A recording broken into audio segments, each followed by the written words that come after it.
जब मन में कुछ कर गुजरने की तमन्ना हो, इच्छा हो, तो मुश्किलें भी रास्ता रोका नहीं करती। जी तोड़ मेहनत से मंजिल मिल ही जाती है।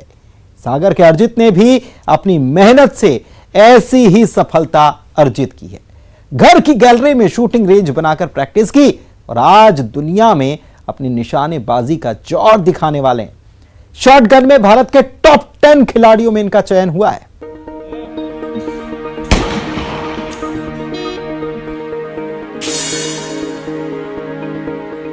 अर्जुन की तरह धनुष बाण तो नहीं है, लेकिन निशाना बिल्कुल वैसा ही है। इस सागर के रहने वाले शॉटगन के शहंशाह अर्जित सिंह हैं, जो राइफल हाथों में लेकर पूरे ध्यान से निशाना लगाते हैं और बड़े से बड़े प्रतियोगिता में अपना लोहा मनवाते हैं।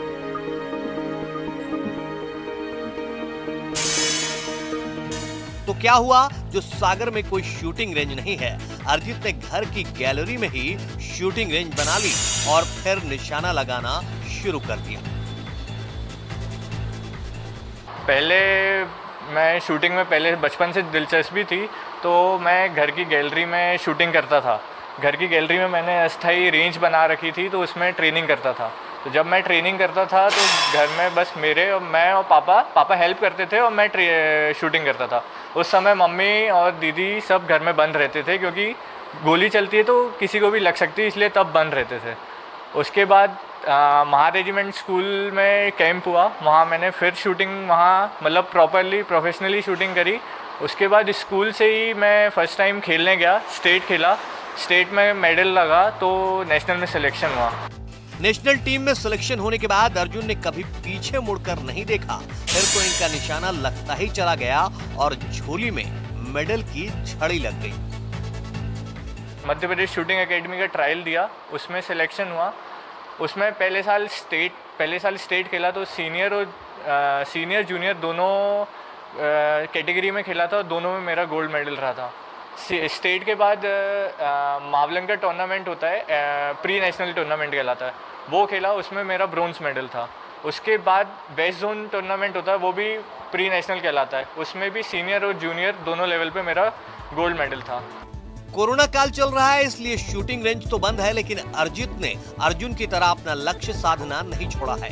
इंडोर शूटिंग रेंज में तमाम दूसरे खिलाड़ियों के साथ जी तोड़ मेहनत में जुटे रहते हैं, क्योंकि अर्जित का अगला निशाना अब टीम इंडिया में जगह पाना है। टॉप 10 खिलाड़ियों में चयन हो चुका है, टॉप 3 में चुने गए तो मिशन पूरा हो जाएगा।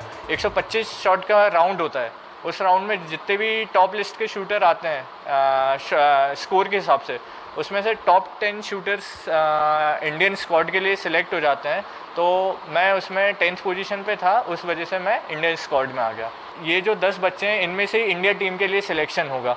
इसके लिए 6 ट्रायल होंगी, 6 ट्रायल, इन 10 बच्चों की 6 ट्रायल होंगी। तो इसमें से जिसका एवरेज स्कोर ज़्यादा होगा, वो टॉप 3 शूटर इंडिया टीम में आ जाएंगे। कुछ लोग बहुमुखी प्रतिभा के धनी होते हैं, अर्जित के साथ भी कुछ ऐसा ही है।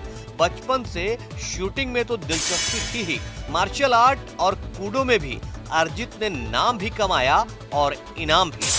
लेकिन कोच ने शूटिंग में इनकी प्रतिभा को निखारा और अब उम्मीद है कि उनका शागिर्द अर्जित इंटरनेशनल लेवल पर सागर का नाम रोशन करेगा।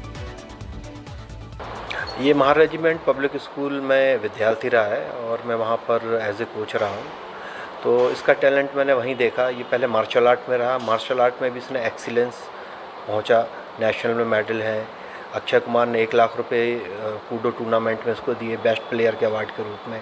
उसके बाद एक टूर्नामेंट ट्रेनिंग पीरियड में हमने उसको देखा, राइफ़ल शूटिंग भी बहुत अच्छी करता है ये, तो मैंने उसको राइफ़ल शूटिंग में ट्राई किया। इंडिया के टॉप 10 प्लेयर्स में इसका चयन हुआ है।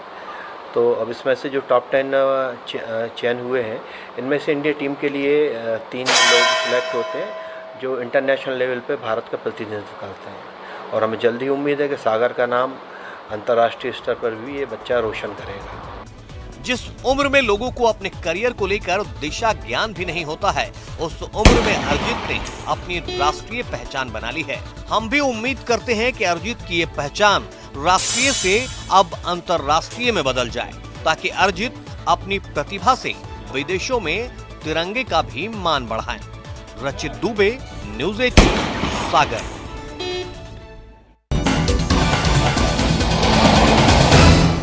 धमतरी के एक शख्स प्रकाश आडवाणी की कौवों से अनोखी दोस्ती है और ये दोस्ती नई नहीं बल्कि अब 20 साल पुरानी हो चुकी है।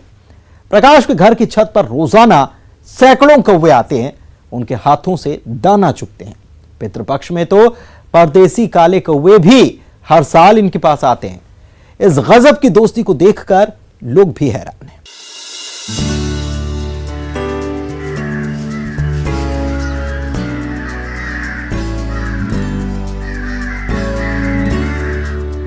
अक्सर इंसानों के साथ जानवरों की दोस्ती के किस्से आपने हजारों दफा सुने होंगे।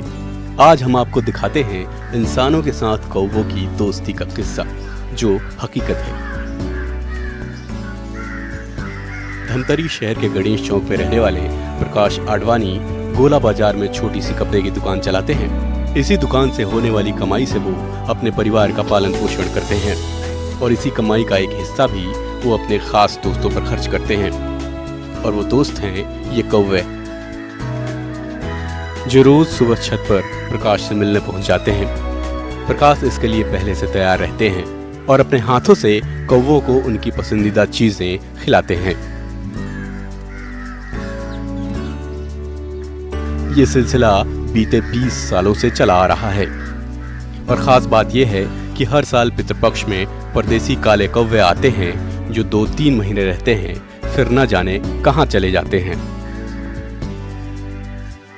कौवे तो वाकई खुद ब खुद आते हैं, करीब 15-20 साल से आ रहे हैं मेरे पास। क्यों आते हैं, मतलब वो दाना वाना डालता हूँ, उसको खाने के लिए आते हैं। कहाँ से प्रेरणा मिली? प्रेरणा मेरे पिताजी और माताजी उनको डेली खिलाते थे, तो हमारे पिताजी का स्वर्गवास हो गया। तो कुछ दिन तक मैं देखा कि कौवे आते थे और आवाज़ करके चले जाते थे, तो फिर मैंने उनको दाना देना चालू किया, जो अभी तक चल रहा है। प्रकाश की कमाई का एक हिस्सा इसमें खर्च होता है। इस बात से पहले परिवार वाले नाराज हुए, लेकिन बाद में वो भी प्रकाश की भावनाओं का सम्मान करने लगे, क्योंकि उन्हें देखकर और भी लोग पक्षियों और पर्यावरण के प्रति जागरूक हो रहे हैं।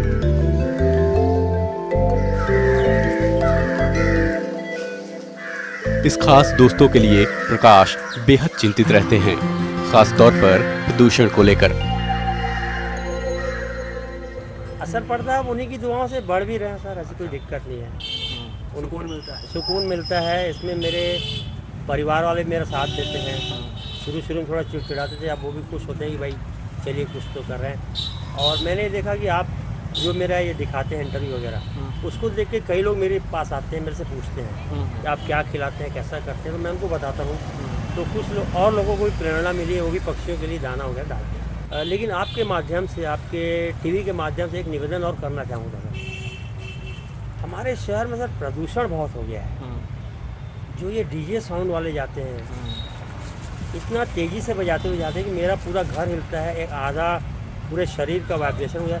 और जब ये किसी भी दिन हमारे घर से डीजे गुजरता है, चाहे रात को 10 बजे हो, चाहे 12 बजे या सवेरे हो, तो 1-2 दिन तक कौवे और अन्य पक्षी जो आते हैं वो बहुत कम मात्रा में आते हैं, बहुत कम गिनती रहती है। वैसे धमतरी शहर में प्रदूषण के कारण कौवे और कहीं दिखाई नहीं देते,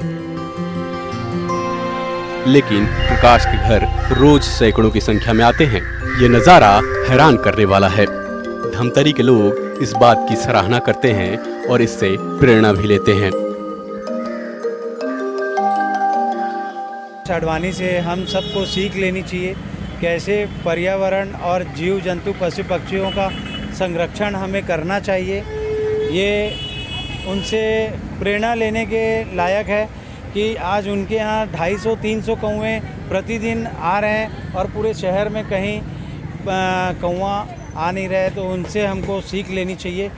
अभी क्या है, कुंवार का महीना चल रहा है और एक प्रकार से हिंदुओं का एक पर्व जो पितृपक्ष होता है, और इसमें घर में कौवों का आना शुभ माना जाता है। और ऐसा मानता है कि हमारे पितृ रूप में आते हैं और उनको रोज़ जो है कुछ न कुछ नया भोजन दिया जाता है। लेकिन कुछ ऐसी परिस्थितियाँ भी है जो कि शहर में प्रदूषण, जैसे डीजे इत्यादि होता है और पेट्रोल इत्यादि का ये प्रदूषण है, उनके कारण ही पक्षी शहर में नहीं है। लेकिन हमारे धमतरी शहर में ही एक ऐसे व्यक्ति हैं जिनके यहाँ करीब डेली जो है करीब 300 कौवे आते हैं। अयम निजः परो वेति लघु चेतमास। उदार चरितानाम तु वसुधैव कुटुंबकम, मतलब सारा संसार एक ही कुटुंब है। प्रकाश भी शायद इसी शास्त्रादेश का पालन कर रहे हैं। अभिषेक पांडे, धमतरी, न्यूज़ 18।